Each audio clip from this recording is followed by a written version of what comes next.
They dared to plunder the graves of the Huns princes. And you say that it was a bishop of Margum who committed this crime. This grave incident, which terribly shocked the northern emperor, occurred in the month of June, 441, a few days after the Feast of the Sun.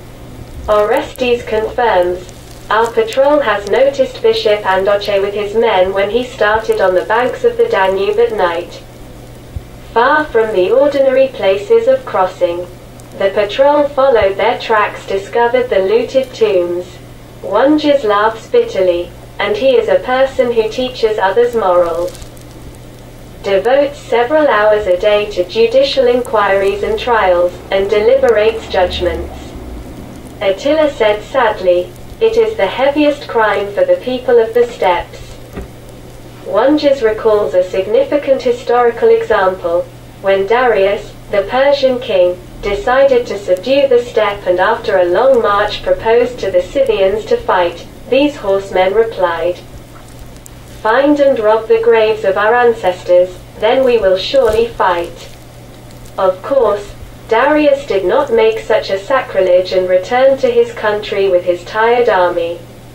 Attila concludes, it is sad that this incident took place near Margum, where we signed a treaty which was to serve the purpose of strengthening peaceful relations, but which was still violated by Constantinople. The cup of our patience overflows. The Margum International Fair begins soon. It is not excluded that there may be an attempt to sell looted goods. I order a raid during this fair and confiscate money and precious objects from the Roman participants for the reimbursement of the damage and to search for evidence against the bishop. If he falls under the hands of the warriors, he must be stopped to interrogate him.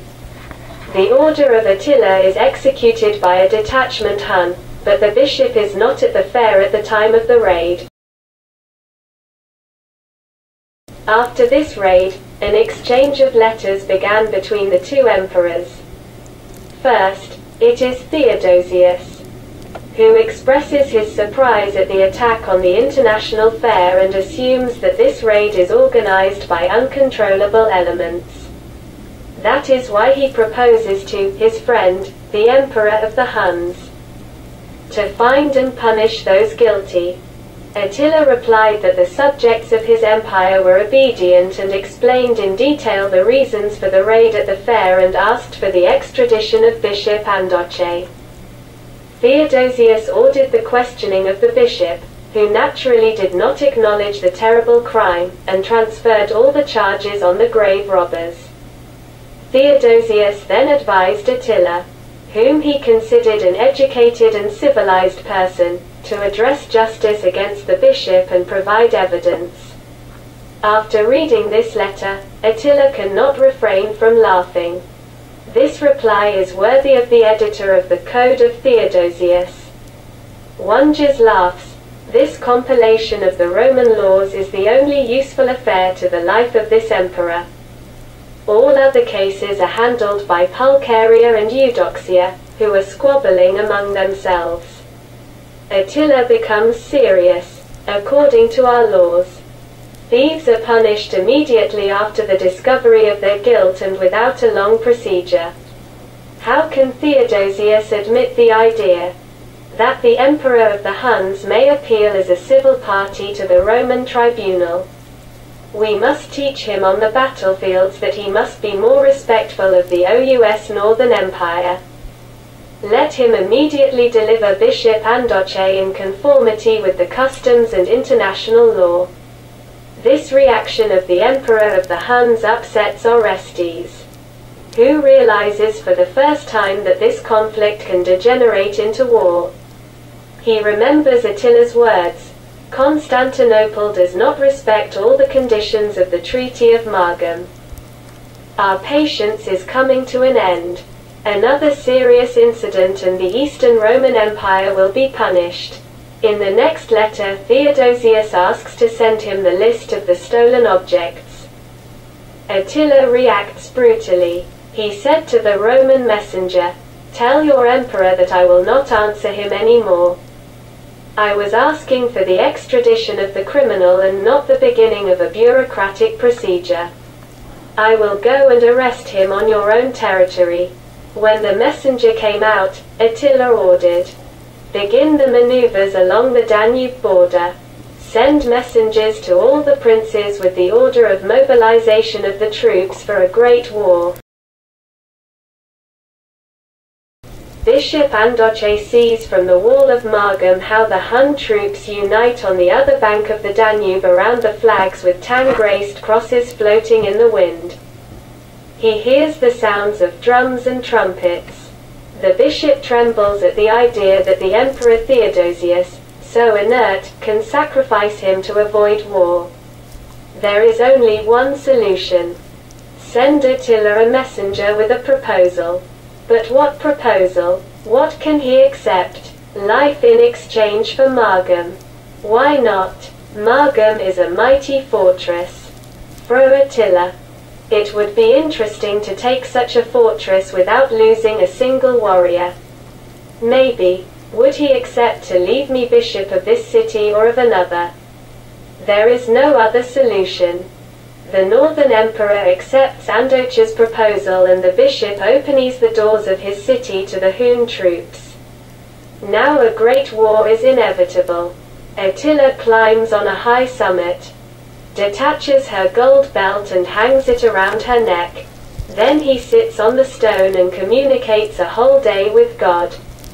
On his order hundreds of thousands of warriors will have to move, will receive permission to use their weapons. There will be victims, including innocent people, and all the horrors of war, massacres, fires and destruction, looting and rape. The troops must be fed by the inhabitants of the conquered territories. But there will be more victims without this war. The diplomats and emissaries of Constantinople did not calm themselves. Tried to raise against the Huns the peoples of the empire built with such great efforts and to arouse the hostility of the neighbors. They do not understand that there is nothing more terrible than the anarchy of the steppes, including, for the neighbors. Attila will respond to Tangra and his conscience for his difficult decision for peace and order in the great step for the consolidation of the northern empire for the future, Pax Hunna Romana. Julia speaks with tears in her eyes. For 15 years I waited with fear that moment. The Huns will begin the great war against the Romans. Arreste the cup. It is a war provoked by the Greeks of Constantinople. Attila showed great patience all these years despite repeated violations of the Margum Treaty. Yes. But tomorrow the Huns may attack the Romans of the West, and we shall be regarded as traitors. We have lived in this town for 14 years. You have planted 14 birches in our yard to mark the years of peace between the Huns and the Romans. So you underscore our role in maintaining this lasting and salvific peace for the Romans. No one can deny it. We are the most effective defenders of the Western Empire, our native country. He kissed his wife tenderly, wiped away his tears. Calm yourself, my dear. Our conscience must be quiet. You know I want to protect the Roman civilization. But you are leaving tomorrow at the head of an army to destroy the Greek and Roman cities. I have given the oath of fidelity to Attila, my suzerain, and we are not citizens of the Eastern Empire. He made a great gesture of confidence to express his vision of the Pax Hunna Romana. My dear Julia, I swear to try to diminish the destruction of the cities and the number of victims of this conflict. Julia sighs. I will stop planting trees during this war,